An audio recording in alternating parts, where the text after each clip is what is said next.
मौजूद आगरा बिना किसी शक के ताजमहल के लिए सबसे ज्यादा प्रसिद्ध है।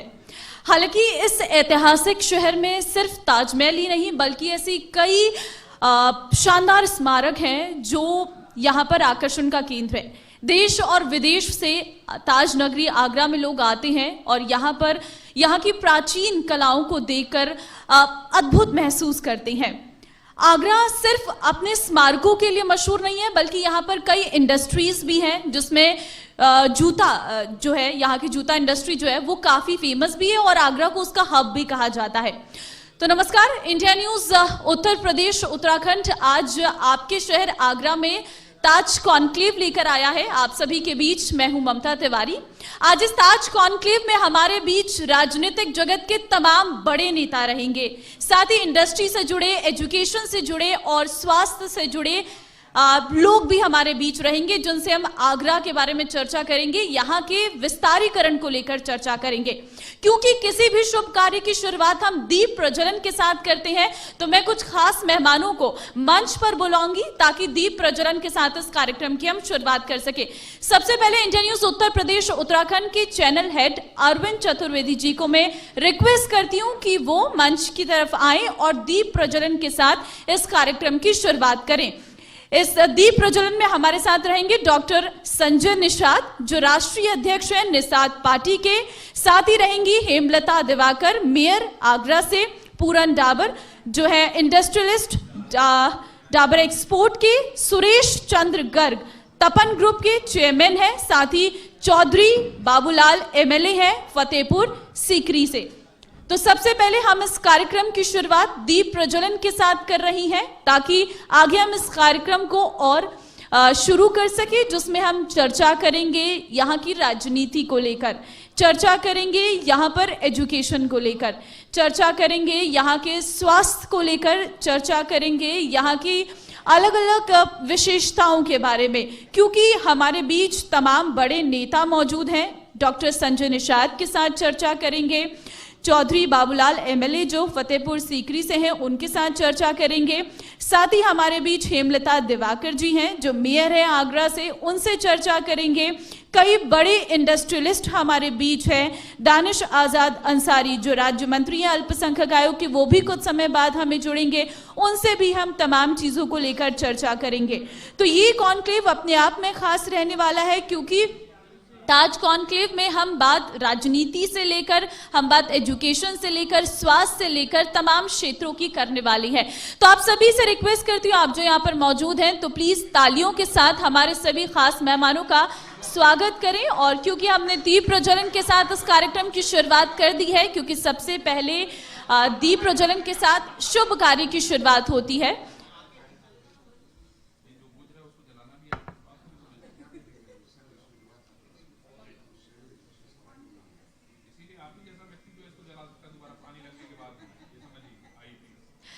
तो बहुत धन्यवाद आप सभी खास मेहमानों का।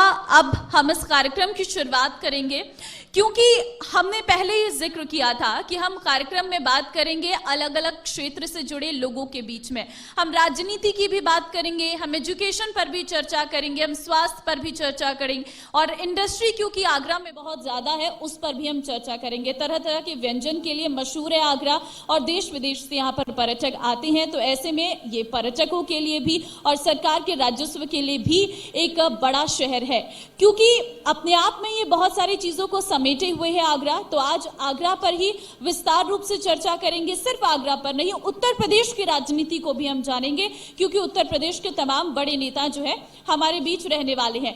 तो सबसे पहले हम सेशन की शुरुआत करेंगे डॉक्टर संजय निषाद जी के साथ, राष्ट्रीय अध्यक्ष हैं निषाद पार्टी के। आप सभी से रिक्वेस्ट करती हूँ प्लीज तालियों के साथ स्वागत करिए डॉक्टर संजय निषाद जी का। इस सेशन को आगे बढ़ाएंगे अरविंद चतुर्वेदी जी, इंडिया न्यूज उत्तर प्रदेश उत्तराखंड के channel head. Over to you Arvind ji.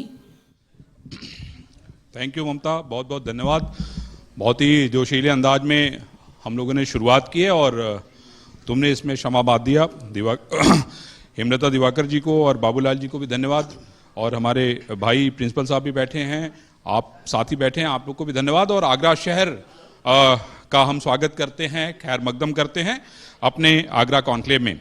Doctor साहब, बड़ी नज़र है आप पे लोगों की, बहुत मतलब लोग आपको इतनी गंभीरता से देख रहे हैं कि भाई डॉक्टर साहब कैसे जो है आपने उनको बुलाया, वो आ भी गए, इतना ऊर्जा के साथ आ गए।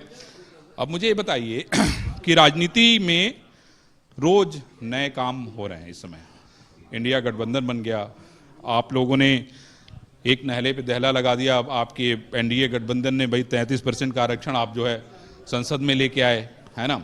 दूसरी तरफ जो है कई राज्यों में विधानसभा का चुनाव है, उसमें ये भी कहा जाता है कि भाई आपकी पार्टी का भी बहुत अच्छा खासा वोट है ना, उसके बारे में भी बताइए। लेकिन हम लोग शुरुआत करेंगे कि भाई राजनीति में अभी डॉक्टर संजय निषाद जो है वो कौन सा नया दांव खेलने जा रहे हैं, क्योंकि घोसी में जब हार हुई तो बड़ी चर्चा हुई कि डॉक्टर साहब गए वहाँ 5-6 दिन रहे, उसके बाद भी माहौल नहीं बन पाया, उनका जो वोट था वो नहीं पड़वा पाए। मतलब आपको क्या लगता है कि घोसी की अगर हम बात करें तो कहाँ चूक हो गई, कहाँ कमी रह गई? पहले तो आपके चैनल को बधाई दूंगा, और आगरा की इस नगरी में जो ताज नगरी है, और जो ताज नगरी में आता है उसे ताज जरूर मिलता है। क्या बात है, मतलब ताज नगरी में आए तभी ताज मिलेगा, नहीं मिलेगा नहीं। और लगभग सभी नेता को आना ही पड़ता ताज नगरी में। नहीं, हेमलता दिवाकर जी और बाबूलाल जी भी ताज का इंतजार कर रहे हैं। निश्चित रूप से सब है, और देखिएगा देश जी पीछे से लगी हुई हैं। सभी लोग मिलके 2024 में मोदी जी को फिर ताज पहनाएंगे। रहा सवाल आपका घोसी का जी और नजर लगने की, तो नजर इसलिए नहीं लगेगी, आप जैसे साथी हैं और जिसकी नज़र सवाल पूछ रहे हैं आप। और राजनेताओं के पैनी नज़र रखती है मीडिया, इसलिए उनकी नज़र जिसके पर रखती है उसको कभी नज़र नहीं लगता। घोसी रहा तो निषाद बाहुल जितना 43 गांव था, मैं 40 गांव में विजय दिलाया हूँ।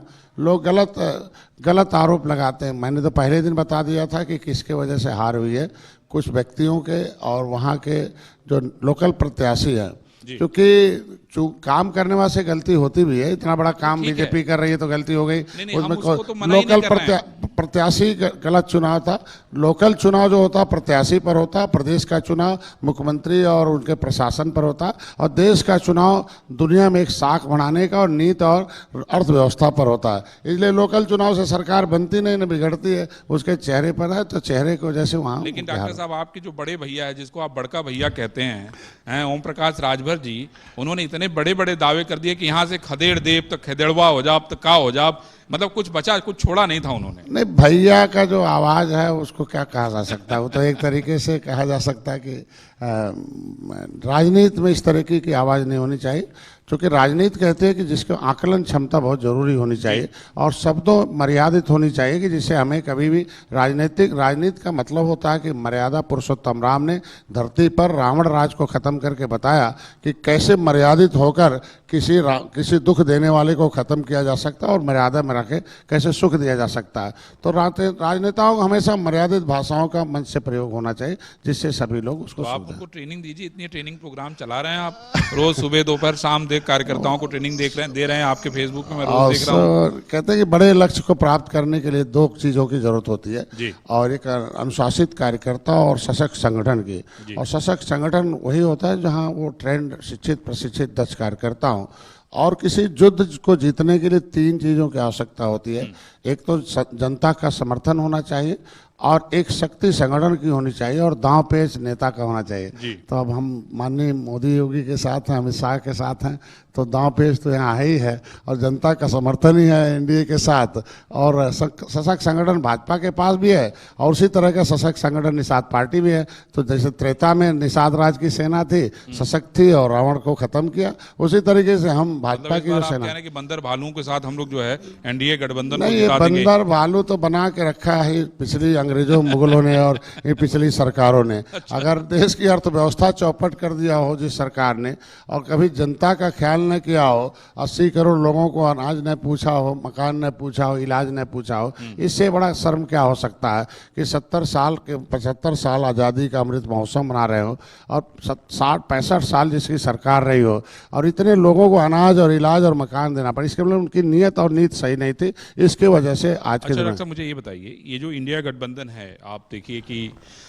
अखिलेश यादव ये दावा कर रहे हैं कि भाई हम लोग जो है इस बार डंके की चोट पे जीतेंगे। अरविंद केजरीवाल और सारे लोग विपक्ष जो है, कांग्रेस, सब एक मंच पे नजर आ रहे हैं, शरद पवार भी एक मंच पे नजर आ रहे हैं। आपको लगता नहीं क्या कि ये जो गठबंधन अगर बनता है तो आप एनडीए और इंडिया में जो झगड़ा होगा, भाई इस बार जो एनडीए और इंडिया का जो चुनाव हुआ उसमें इंडिया ने बाजी मारी, आपने देखा वो ज्यादा सीटें उन्होंने जीती आपसे, जो उपचुनाव हुआ। मैंने बार बार कहा ना कि उपचुनाव जो होता है जी। उससे ना सरकार बनती बिगड़ती है। देश का चुनाव जो लोकसभा का चुनाव है वो भारत की साख पर, भारत के नेतृत्व मोदी के, और जो अर्थव्यवस्था हम दुनिया में जो पहचान बनाए हो, और कौन सी ऐसी नीति है जो सबको एक साथ लेकर चले और सबके दर्द में आए। तो मोदी जी की जो नीति है उसके वजह से वो बराबर जीत रहे हैं। और ये जो इंडिया बनाया है, तो इंडिया में देखो किसी गठबंधन से जीत नहीं होती है, वोट से जीत होती है, जनता जनार्दन। तो आप उत्तर प्रदेश में वोट किसके पास है? कांग्रेस के पास वोट था, खत्म हो गया, आप देख लीजिए। मैं कह रहा हूँ उनके पास वोट था, बहन जी के पास वोट था, और मोदी जी और डॉक्टर संजय के पास वोट था। तो 2019 में सपा और बसपा एक हो गई थी, और एक होने के बाद में मोदी के साथ खड़ा हो गया, तो वोट कहाँ चला गया? आया तो मोदी जी। तो आज जिसके भरोसे वो मुसलमान 19% के आसपास है, लेकिन लगभग उतनी परसेंट हमारा 18% के आसपास निषाद भी है, और उसको कांग्रेस ने उनके आरक्षण की फाइल गायब कराई, बसपा ने उस पर रोक लगाई, और सपा ने उन्हें गुमराह किया। जब भी आरक्षण की बात होती है तो इधर उधर वो भाग जाते हैं। वो तो कह रहे हैं ना कि भैया जनगणना करा लो ना, वो तो कह रहे हैं कि जाति का जनगणना कराओ, तो उससे पता चल जाएगा भाई यादव सबसे ज्यादा रहेंगे तो हम यादव को सबसे आगे बढ़ाएंगे। नहीं, मैं ये कह रहा हूँ कि वो जनगणना जो कह रहे हैं वो जनगणना थोड़ी है, वो मारने वाली जनगणना है। वो अपने को जिंदा रखना चाहते हैं कि कम्युनिटीज को, बाकी उसको मारने जाते। मैं कहता हूँ 2016 में, मैं 7 जून 2015 को मैं एक रेल ट्रैक आंदोलन हुआ था, उसमें मैं जनगणना मांग रहा था कि राष्ट्रपति, देश का जनगणना राष्ट्रपति कराते हैं, कानून के, संविधान के। 1931 में जातिगत जनगणना हुई थी, उसमें हम 80 में थे। विलियम कुक के रिपोर्ट के अनुसार जनगणना हुई थी। विलियम कुक ने कहा था कि who are leatherman, who are milkman, who are fisherman, who are craftsman, मतलब उनको जातियों को उसके जाति समूह समुदाय का गिनती होना चाहिए, किसी के सरनेम की नहीं होनी चाहिए। 1931 में हुआ, 41 में हुआ, 51 में सरकार नहीं थी, लेकिन चीफ सेक्रेटरी भारत सरकार ने कहा कि जो 1941 और 31 में वही मान लिया जाए। 61 में गिनती करना, 40 साल हम 80 में थे, और उसके बाद इनका उदय होता सपा और बसपा का, तो हम 40 साल से 80 में थे। और हमारी जमीनों को, जैसे आगरा जैसे बड़े शहर है, नदी के किनारे, और सारे नदियों के किनारे शहर हैं, निषाद नाराज हो गया, देखो इनकी सरकार खत्म हो गई, क्योंकि हमारी जमीन लूटनी थी। जिसको भी सत्ता में आते हैं उनको सुख चाहिए, सुख के लिए घर चाहिए। तो शहरों में जब मकान खरीदने लगे जमीन, तो निषाद 80 में था, इसलिए उनकी जमीन छीन नहीं पा रहे थे। देखिए एससी की जो सुरक्षा है, एससी जो आरक्षण है, ये संवैधानिक सुरक्षा है, राजनीतिक सुरक्षा है, इससे उसकी जमीन, मान सम्मान, स्वाभिमान सुरक्षित। इनकी जमीन छीननी थी, इनकी उपजातियों को पिछड़ी में डाल दिया और छीन लिया। मैं कह रहा हूँ कि कौन सा पार्लियामेंट, जब एक बार राष्ट्रपति ने हमें अनुसूचित में गिनती करा लिया, तो पिछड़ी में अगर गिनती पिछड़ी में डालना था तो पार्लियामेंट में जाते या विधानसभा में जाते। इसके मतलब बेईमान वालों की गिनती, बेईमान संविधान वाली गिनती हम चाहते हैं। बेईमान लोग हैं, ये बेईमान में हमें जो है, बेईमान लोग हमें ओबीसी में गिनना चाहते हैं। मैं आज के दिन में कह रहा हूँ कि आज के दिन में बताना, मैं एक यात्रा निकाल रहा हूँ, इसमें एक लाइन पूरा हो जाए कि हमारी 40 साल एससी में थे, और 40 साल से इन लोगों ने हमें ओबीसी बनाकर हमारे हिस्से को लूटा है। 31 दिसंबर 2016 को सपा ने जाते जाते हमें एससी की सूची से निकाल दिया। राज्यपाल को पावर है, public service commission reservation Uttar Pradesh 1994 धारा 13 में। तो अगर हमें निकाल दिया है ओबीसी से, तो हमारी गिनती कहाँ कराएंगे? ये तो स्पष्ट करें, ये तो कराएं। आज के दिन में देख लीजिए, मैं कह रहा था कि यह बिहार में, बंगाल का पार्ट है बिहार, बंगाल में केवट मल्ला बिंद जो है 80 में है। आज के दिन में जब बिहार अलग हुआ तो पन्ना कहाँ गायब हो गया? तो इसलिए मैं चाहता हूँ, इन लोगों ने अपना पौआ पौआ वोट झुआ बना लिया, और हमारे लोगों को झुआ वोट को पौआ पौआ बना के गिनती कर। यही तो कह रहे हैं कि भाई हम जाति का जब जनगणना करा लेंगे, आप कह रहे हैं कि भाई आपके पास 50 लाख लोग हैं, ये कह रहे हैं कि भाई हम कैसे मान लें हैं, हम तो एक एक आदमी को गिनेंगे। अभी मैं एक बिहार की रिपोर्ट देख रहा था, एक अपने चैनल पे ही रिपोर्ट देख रहा था। गांव में लोगों ने जाके पूछा कि भाई क्या आपके यहाँ कोई पूछने आया था? तो उसने कहा कि नहीं, हमारे यहाँ तो कोई पूछने नहीं आया कि हम किस जाति के हैं। सवाल ये है कि एक क्या है, सरकार इसी को तो मैं कह रहा हूँ, फ्रॉड है सब। फ्रॉड इसलिए है कि फ्रॉड है कि अभी सामाजिक न्याय समिति का रिपोर्ट कहती है कि 23% में लेदरमैन और 27% में मिल्कमैन। इसके मतलब हर जगह इनके लोग नौकरी करने वाले हैं। जब इनकी संख्या अपनी संख्या से 100 गुना ज्यादा है, तो गिनने तो ही जाते हैं और बैठकर अपनी गिनती आगे बढ़ा रहे हैं और उनकी गिनती कम कर रहे हैं दूसरे को। अब देखिए, नहीं तो ये कह रहे हैं मिल्क मैन है तो सबको दूध पिलाएंगे। हम कह रहे हैं कि मैं अपनी गिनती, मान लीजिए एग्रीकल्चर मैन वो है बेचारे नीतीश, उन्होंने समुदाय की गिनती कर लिया, मल्ल को नहीं अलग गिना, कुर्मी को अलग नहीं गिना, वर्मा को नहीं गिना, सैथवार को नहीं गिना, चौधरी को नहीं गिना, उन्होंने एक कह दिया कि सब कुर्मी हैं। इन्होंने यादव, ग्वाल, धड़ोर, अहिर और चरवाहा नहीं अलग अलग गिना, उन्होंने कह दिया सब यादव हैं। और यहाँ केवट, मल्ला, बिंद, कश्यप, कहार, धीवर, रैकवार, बाथम, तुरैया, नोनिया, बनपर जो है माझी, मजवार को दशमलव गिन के कह दिया कि तुम्हारे 2000 वोट है, 5000 वोट है। अपना झुआ बार बना रहे हैं, इनको पौआ बना रहे हैं, और किसी पौआ पिला दिया जाए, सो जाओ भाई 5000, तुम नेता नहीं बनने लायक हो, तुम चुनाव जीतने लायक हो, तुम नहीं लड़। मैं कह रहा 30। आप ये कहना चाहते हैं कि जातिगत जनगणना जो है ये पॉलिटिकल प्रोपेगेंडा है? प्रोपेगेंडा मैं कहता हूँ होना चाहिए, लेकिन एक नई टेक्नोलॉजी से होना चाहिए। ये तय हो जाए कि कौन जाति किस में है। 193 जातियां रोड पर हैं जिन्होंने देश को आजाद कराया था। Criminal types act inquiry committee 1949-50 के अनुसार 578 जातियां पूरे देश में हैं जिन्होंने कानून बना के उजाड़ा था। मतलब मेरे कहना है कि जातिगत जनगणना सही तरीके से होनी चाहिए, इस तरीके से नहीं, ऐसे नहीं। संविधान में है कि सामान्य है, पिछड़ा है, अनुसूचित है, अनुसूचित जनजाति है। अनुसूचित में कम्युनिटी की गिनती है, लेदरमैन, वाशरमैन, फिशरमैन। एक बात बताइए, प्रधानमंत्री जी कहते हैं कि भाई हम तो जाति, दो ही जाति मानते हैं, एक अमीर और एक गरीब।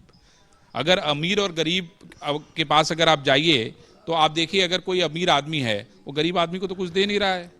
आप बताइए। मैं प्रधानमंत्री के बातों का समर्थन करता हूं कि इन बेईमानों ने 70 साल तक नहीं देखा कि सामान्य वर्ग में भी गरीब है। 70 जब सामान्य वर्ग नाराज हो गया, कांग्रेस को हराया, सपा, बसपा, आरएलडी सबको हराया, तब ये लोगों को समझ में आया। और मोदी जी ने सबको सम्मान दिया, तो सब जब आ गए तो उनको आरक्षण 10% मिल गया।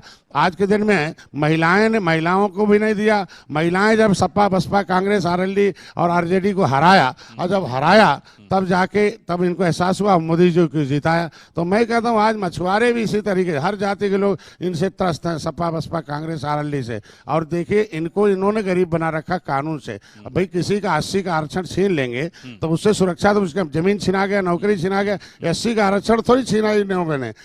मैं कहता हूँ लेदरमैन, वाशरमैन की गिनती होगी तो उसी में फिशरमैन 51 नंबर पर अनुसूचित जात में है, और उनकी गिनती 1961 से 70 लाख थे, और इन्होंने हमें 7000 बना दिया 2011 में।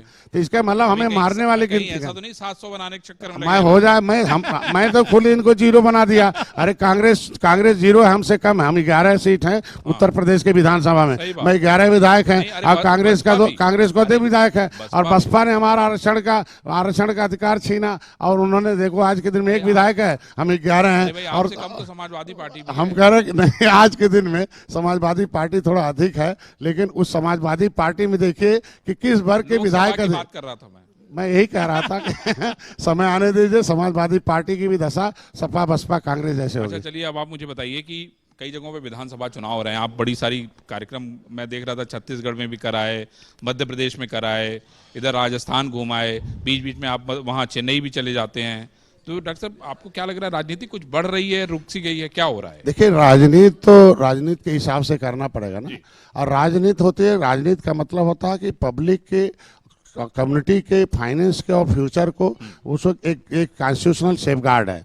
पॉलिटिकल गार्ड फादर आप लेदरमैन हुए कांशीराम, तो आप देखिए सत्ता में आए, उनको सत्ता का पूरी सुरक्षा मिली संविधान से। पॉलिटिकल गार्ड फादर आप मिल्कमैन आए मुलायम सिंह, उन्होंने देख लीजिए किस तरीके से संवैधानिक सुरक्षा दी है। अगर डॉक्टर संजय को दक्षिणी भारत वालों ने विश्व मछुआ दिवस पर political guard father of fisherman की उपाधि दी, तो हमें पूरे देश के मछुआरों के लिए काम करने के लिए। इसीलिए आज देखिए जब कांग्रेस 67 साल में 3000 करोड़ रुपया दिया था देश के मछुआरों के विकास के लिए, लेकिन मोदी जी ने 6 साल में 39,000 करोड़ रुपया मछुआरों के विकास के लिए दिया, मत्स्य क्षेत्र के लिए। और मत्स्य मंत्रालय कराया, फ्री का बीमा है, ये सारा कुछ। तो आज के दिन में जहां पूरे देश में मछुआरे हैं, लेकिन अब वो कहीं देखिए वो क्रिश्चियन बन गए थे दक्षिणी भारत में, आप चेन्नई नहीं जाइए तो अब उनको बताए भाई तुम फिशरमैन गंगा पुत्र थे, ये कहाँ से तुम तोप के करके मारे। तो आज निश्चित रूप से हो जाएगा कुछ दिन, जब निषाद निषाद राज के किले पर आके देख रहे हैं निषाद, तो कहते हैं ये तो हमें क्रिश्चियन बना दिया है, हमें मुसलमान बना दिया, हम तो निषाद राज के पुत्र थे, गंगा पुत्र थे। उनके अंदर हृदय परिवर्तन हो रहा, सोच। आप कब से चलाएंगे? मैं कह रहा आज के दिन में पहले हिंदी भाषी क्षेत्र जो है बिहार, झारखंड और जो है छत्तीसगढ़, मध्य प्रदेश, राजस्थान है और उत्तराखंड है, हरियाणा है, इसमें निषाद बहुत अधिक है, चुनाव हुआ। तो अगर मोदी जी को, आप एक बात बताइए मुझे, तो आप चुनाव क्यों नहीं लड़ रहे हैं वहां पे? नहीं लड़, तो मैं कह रहा हूं कि आज के दिन में चुनाव लड़ना और लड़ाना दोनों अलग अलग विषय है। आज के दिन महिलाओं ने चुनाव थोड़ी लड़ा, हरा कर दिखाया, चुनाव नहीं लड़ा लेकिन लड़ाया, हरा के दिखाया कांग्रेस, सपा, बसपा, आरएलडी, आरजेडी को।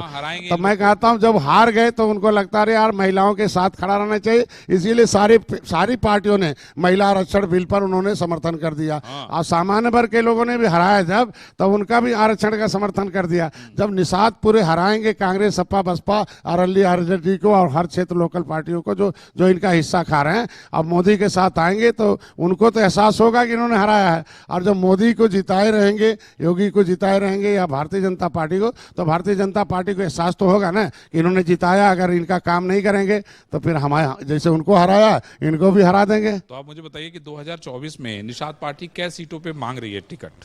अब हम कह रहे हैं कि अब हमने 2019 में बिना सीट के एक समर्थन दिया और एक बेटे को भेजा एक वकील बनाकर दिल्ली में, लेकिन भारतीय जनता पार्टी 2017 में एक विधायक हमारे थे, 70 सीट लड़े थे। 2022 में मैंने ऐतिहासिक जीत दर्ज कराई और यहाँ का नियम था कि कभी हाथी आएगी, साइकिल आएगी, यही घूम के था, 37 बरस था। लेकिन जब मछुआरे जुट गए तो एक जिद आ गए कि नहीं, इनको हटाओ, जीरो बनाओ, हाथी, साइकिल, पंजा को, और मोदी योगी को हीरो बनाओ। अब जीत दिया। अगर मैं जीत दे रहा हूँ तो भारतीय जनता पार्टी की सोच होनी चाहिए कि हमें वो सीट भी दें, क्योंकि सीट मैंने हारी सीट ली थी 11 सीट हारी हुई ली, 9 जीत दिया उनको।